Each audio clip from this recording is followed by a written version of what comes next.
Segunda-feira, 8 de agosto de 2005, o dia começou quente em Fortaleza. Ceará, o Banco Central, uma fortaleza de concreto no centro da cidade, abriu suas portas normalmente. Funcionários entraram, o café foi servido, a rotina parecia inquebrável. Ninguém notou nada de errado até que os funcionários da Kexifort tentaram abrir a sala principal. Era um cofre gigante, projetado para ser impenetrável. Paredes de concreto armado, sensores de movimento, câmeras de última geração, mas quando a porta de aço finalmente se abriu, o silêncio foi absoluto. O cofre estava estranhamente vazio. Não havia sinais de explosão. Não havia marcas de maçarico na porta. As prateleiras, que na sexta-feira estavam lotadas de notas empilhadas até o teto, estavam vazias. No chão, havia apenas um buraco perfeitamente redondo, cortado no concreto armado de 1,1 metro de espessura, um túnel escuro que descia para a terra, desaparecendo na escuridão. Os funcionários olharam uns para os outros, pálidos. Eles não sabiam ainda, mas estavam olhando para a cena do maior furto a banco da história do Brasil e um dos maiores do mundo. Sem dar um único tiro, sem disparar um único alarme e sem serem vistos, um grupo de criminosos havia levado 164,7 milhões de reais. Eram 3,5 toneladas de dinheiro vivo. Como isso foi possível? A resposta está numa engenharia criminosa tão sofisticada que até a Polícia Federal, ao investigar, admitiu uma certa admiração técnica. Esta é a história do crime perfeito e da maldição sangrenta que veio depois dele. Tudo começou 3 meses antes. Em maio de 2005, uma empresa nova alugou uma casa no centro de Fortaleza, a apenas um quarteirão do banco.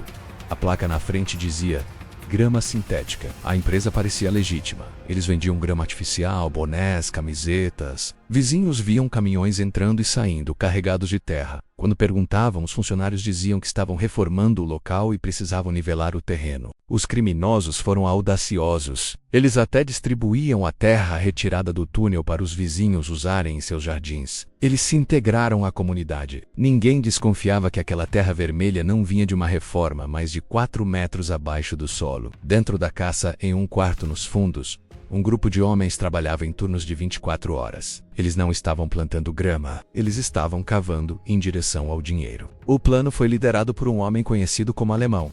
Ele não era um bandido comum, era um estrategista. Ele sabia que para roubar o Banco Central, força bruta não funcionaria. Eles precisavam de matemática, geologia e engenharia civil. Eles começaram a cavar um túnel vertical de 4 metros na sala da casa. E a partir daí, começaram a avançar horizontalmente em direção ao banco. A distância era de exatos 78 metros. 78 metros cavados à mão, embaixo de uma das avenidas mais movimentadas de Fortaleza, a Avenida Dom Manuel. O risco de desabamento era constante. O trânsito pesado acima fazia a terra vibrar. Mas o túnel que eles construíram não era um buraco de tatu, era uma obra de engenharia profissional. Tinha 70 centímetros de largura. As paredes eram escoradas com vigas de madeira U, chamado escoramento cortada sob medida para evitar desmoronamentos. O nível de detalhe era insano, para evitar que os escavadores sufocassem com o gás carbônico no fundo do buraco. Eles instalaram um sistema de ventilação com tubos de pressão venosa central e ventiladores elétricos que puxavam ar fresco da casa para o fundo da terra. Eles tinham iluminação elétrica ao longo de todo o trajeto. E o mais impressionante, um sistema de trilhos de madeira improvisados e um carrinho para puxar os sacos de terra para fora e levar ferramentas para dentro. Durante 3 meses, eles viveram como toupeiras. O cheiro de terra úmida, suor e diesel impregnava a casa. Mas eles tinham um mapa. Eles sabiam exatamente onde estavam. Eles usaram equipamentos de GPS e topografia para garantir que não desviariam nem 1 centímetro. Um erro de cálculo e eles sairiam no meio da rua ou no esgoto e seriam descobertos. Mas a precisão foi cirúrgica. No final de semana de 6 e 7 de agosto, eles chegaram exatamente embaixo da Kexifort do banco. Mas ainda havia o obstáculo final.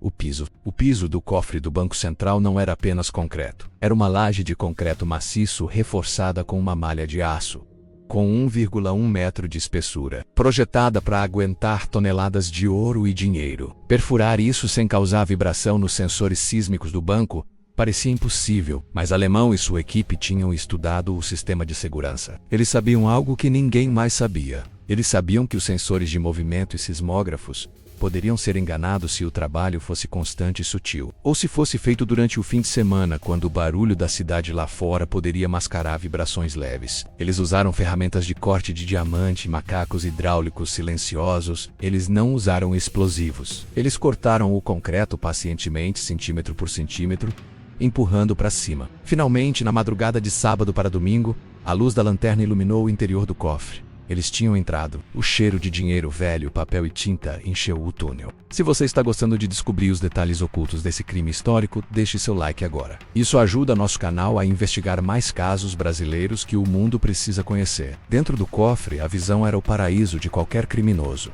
Pilhas e pilhas de notas de R$ 50.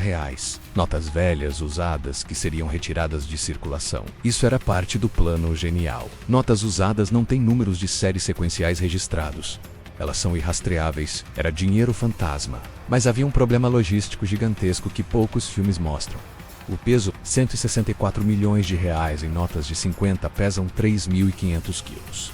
3,5 toneladas de papel. Imagine tentar mover 3 carros populares através de um buraco de 70 centímetros. Eles não podiam simplesmente colocar no bolso e sair. Eles precisaram formar uma corrente humana dentro do túnel estreito, passando pacote por pacote do Moemo por 78 metros de volta para casa. Foi um trabalho exaustivo que durou horas. O suor escorria, os músculos ardiam, a adrenalina estava no máximo. Eles encheram o quarto dos fundos da casa, com pilhas de dinheiro que chegavam ao teto. Mas como tirar 3,5 toneladas de dinheiro de uma casa vigiada sem chamar atenção? Aqui entra a segunda parte da genialidade do plano. Eles esconderam o dinheiro dentro da própria mercadoria da loja de fachada. Eles usaram as sacas de grama sintética e materiais de construção. Eles carregaram vans disfarçadas. Mas o grande transporte para fora do estado foi feito de uma forma ainda mais audaciosa.